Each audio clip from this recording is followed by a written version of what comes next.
Hello everyone, welcome back to another Adobe Photoshop tutorial. This one I'm going to show you how to add color, or more correctly, add a tint to your footage or to your picture in this instance.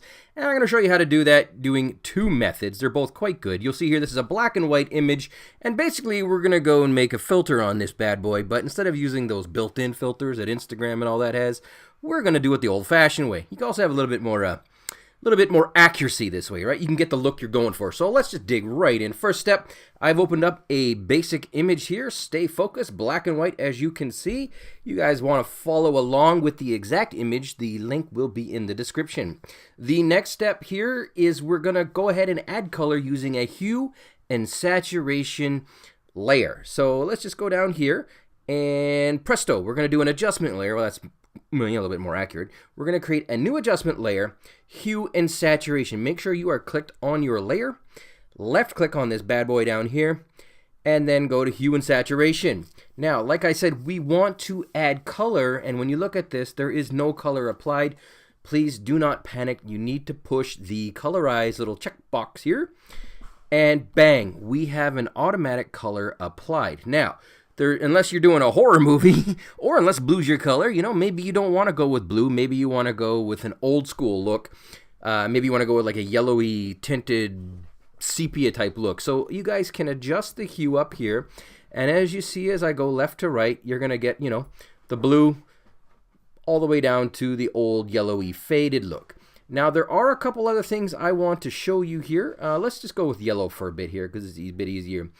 You can adjust the saturation, so if you want it really, really saturated or you want that orangey look, or you can go with very, very, very subtle. So if you were to go down to like, say, 15%, you know it's not a black and white photo, but it's pretty damn close because it's been hiding in a book for 130 years or something like that. Anyways, season it to your taste. These sliders here are completely adjustable. I will also mention that you can use custom presets, and I will just click on a few of them here. Cyanotaupe.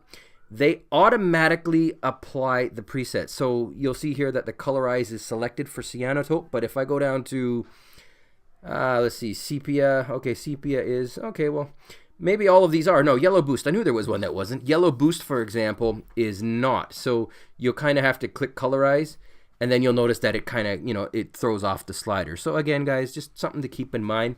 This is the first way to add some basic color or tinting to a footage, to your image, pardon me, and you're not using a Instagram filter. I'm going to delete this layer, and I'm going to show you the second way. So I'm just going to delete it. Off she goes. All right, guys, the second way is you want to make sure you're clicked on the layer again. We're going to create another adjustment layer, but you're going to see, where is it? It's in here somewhere. Photo filter. This is also very, very cool. If you left click on that, it automatically selects warming filter as your original filter. But again, there are all sorts of drop downs here for ready-made filters. Now, of course, you can go ahead and customize and create your own filters, which we'll talk about in another video. But again, this is the second and also equally awesome way to start creating filters or put a filter or a tint on yours. So let's click on red. Okay, you'll see that we've applied a red color cast to it. It automatically defaults to 25%. Let's jack that bad boy up to 70%.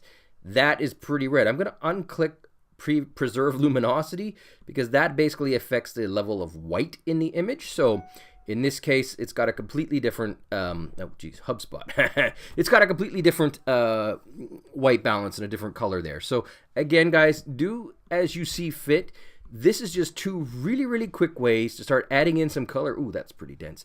It's actually very similar to the previous preset that we had in the other one. But anyways, guys, this is how you do it. If you have any questions or if there's any videos that you want to see in particular, just hit me up. Happy to record them. That's it for this one, guys. Hope you enjoyed it. Be back soon.